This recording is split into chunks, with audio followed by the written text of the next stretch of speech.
Hello guys, welcome back on my YouTube channel. तो जैसे कि हम कोई भी RUHS और एम्स की अपडेट आती है वैसे ही वीडियो बना के अपलोड करते हैं।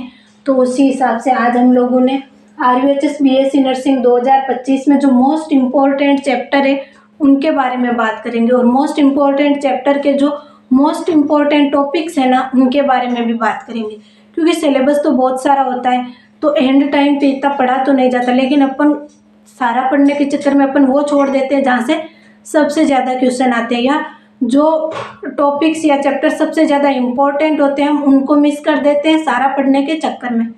तो आज की वीडियो में हम बात करेंगे सबसे पहले कौन कौन से चैप्टर्स को पढ़ना है और किस किस चैप्टर में से सबसे ज़्यादा क्वेश्चन आते हैं। तो अपन बात करते हैं, सबसे पहले अपन RUHS BSc nursing Rajasthan BSc nursing की बात कर रहे हैं। तो राजस्थान BSc नर्सिंग में ओनली फॉर 12th का सिलेबस आता है, 11th का नहीं आता।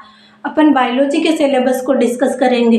नेक्स्ट बायोलॉजी का सिलेबस 2 वीडियोज में डिस्कस होगा, कंप्लीट इंपॉर्टेंट टॉपिक्स और चैप्टर।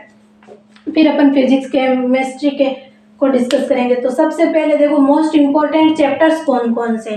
वंशागति के आणविक आधार सबसे इम्पोर्टेंट चैप्टर यही है, सबसे ज़्यादा वेटेज इसी का ही रहता है। मोलिकुलर इनहेरिटेंस ऑफ जेनेटिक्स, तो वंशागति के आणविक आधार इस चैप्टर का सबसे ज़्यादा वेटेज रहता है।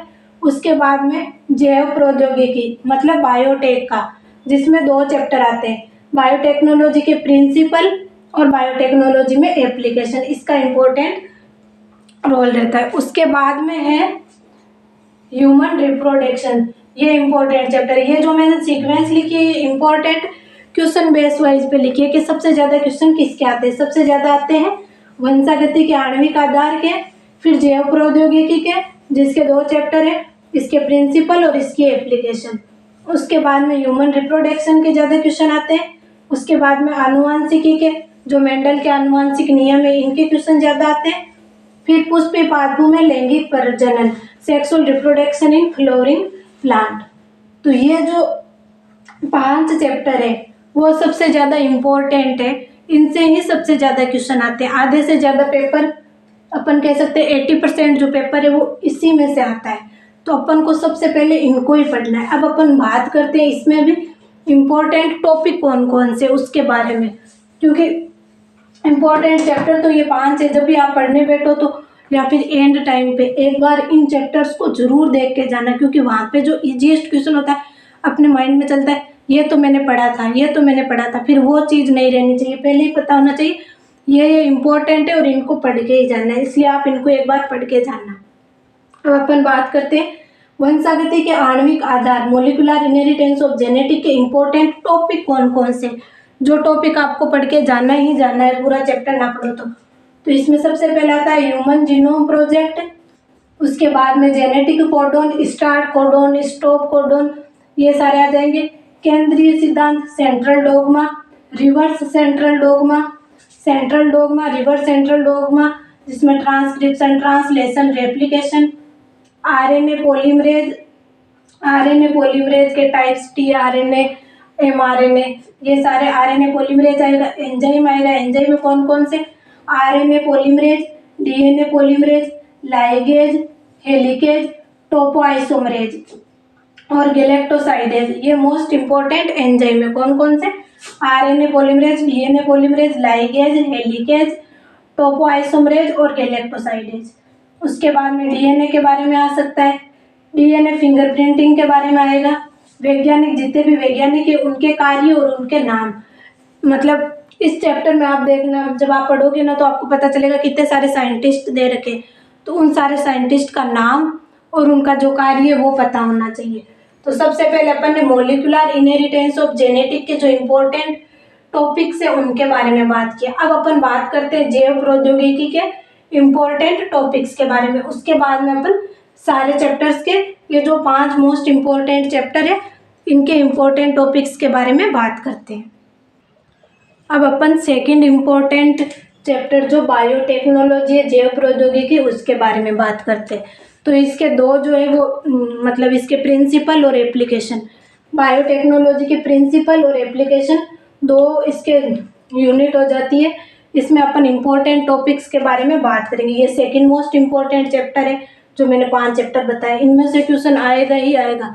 आप पढ़ के चले जाना, आपको खुद को वहाँ पे रियलाइज होगा। अगर ये नहीं पढ़ोगे तो ये सारे बताए हुए थे, हमने पढ़े नहीं थे। तो इसमें आणविक कैंची REE के बारे में आएगा।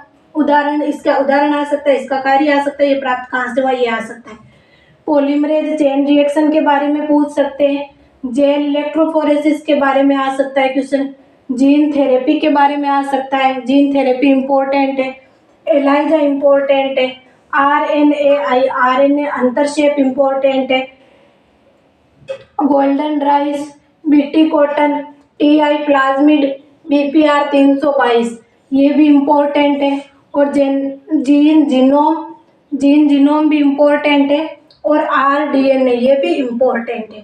तो ये अपन ने बायोटेक्नोलॉजी के इम्पोर्टेंट टॉपिक्स के बारे में बात किया। तो अब अपन देखते हैं आज के वीडियो में हम लोगों ने क्या क्या डिस्कस किया। एक बार इनको मैं वापस बता देती हूँ। देखो, आणविक कैंची जिसका उदाहरण कार्य और ये प्राप्त कहाँ से हुआ आ सकता है। PCR, gel electrophoresis, gene therapy के बारे में पूछ सकते हैं। एलाइजा पूछ सकते हैं।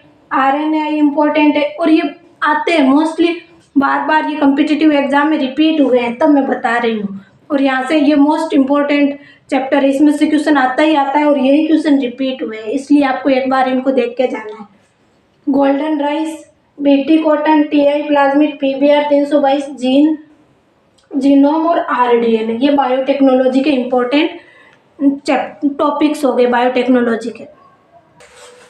तो आज के वीडियो में हम लोगों ने क्या डिस्कस किया, RUHS BSc नर्सिंग के बायोलॉजी के मोस्ट इम्पोर्टेंट चैप्टर्स के बारे में डिस्कस किया। 5 चैप्टर मोस्ट इम्पोर्टेंट है, उसमें भी हर चैप्टर के अपन ने इम्पोर्टेंट टॉपिक के बारे में बात किया। जैसे मॉलिक्यूलर इनहेरिटेंस ऑफ जेनेटिक के इम्पोर्टेंट टॉपिक्स देखे और जैव प्रौद्योगिकी के इम्पोर्टेंट टॉपिक्स देखे। ह्यूमन रिप्रोडक्शन, आनुवांशिकी, जेनेटिक और पुष्पीपादभू में लैंगिक प्रजनन, इसके इम्पोर्टेंट टॉपिक्स अपन नेक्स्ट वीडियो में देखेंगे, क्योंकि ये वीडियो मतलब पार्ट 2 में कल के वीडियो में अपन बता देंगे। बाकी देखो, ये 5 चैप्टर तो आपको याद करके ही जाने। वंशागति के आणविक आधार, जैव प्रौद्योगिकी जिसके 2 चैप्टर है, प्रिंसिपल और एप्लीकेशन, ह्यूमन रिप्रोडक्शन, आनुवांशिकी और पुष्पीपादभू में लैंगिक प्रजनन।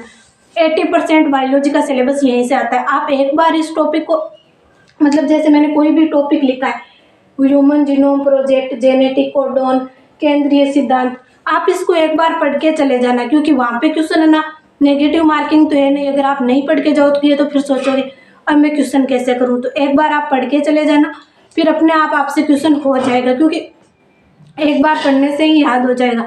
अभी आपने शुरू में तो पढ़ा था, एंड में आप छोड़ रहे हो कि इतना कौन पढ़े, ऐसे मत करो।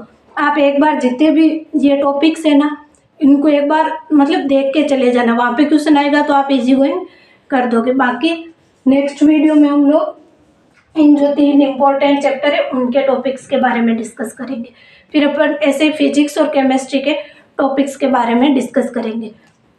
उसके बाद में मैंने पिछले वीडियो में भी बताया था कि लाइव टेस्ट सीरीज स्टार्ट करने वाले अपन। सबसे पहले इम्पोर्टेंट चैप्टर से ही स्टार्ट करेंगे, क्योंकि अगर आधा घंटा भी अपन इम्पोर्टेंट चैप्टर्स के क्वेश्चन करते हैं, फिर उनका रीजनल ढूंढते हैं, तो उसकी वजह से अपन को वो सारी चीज़ें याद रह जाएगी। इसलिए सबसे पहले अपन इम्पोर्टेंट चैप्टर से स्टार्ट करेंगे लाइव क्वेश्चन प्रैक्टिस, क्योंकि थ्योरी अपन नहीं कराएंगे, क्वेश्चन प्रैक्टिस ही कराएंगे। और क्वेश्चन के ऑप्शन के थ्रू अपन जितने भी उनके रीजनल से उन तक जाके थ्योरी अपनी कवर हो जाएगी। तो कौन आपको कितने बजे से लाइव क्वेश्चन सेशन कराना है, आप एक बार कमेंट में ज़रूर बताना, क्योंकि दिन में तो मैं भी हॉस्पिटल जाती हूँ, कॉलेज जाती हूँ, टाइम नहीं है।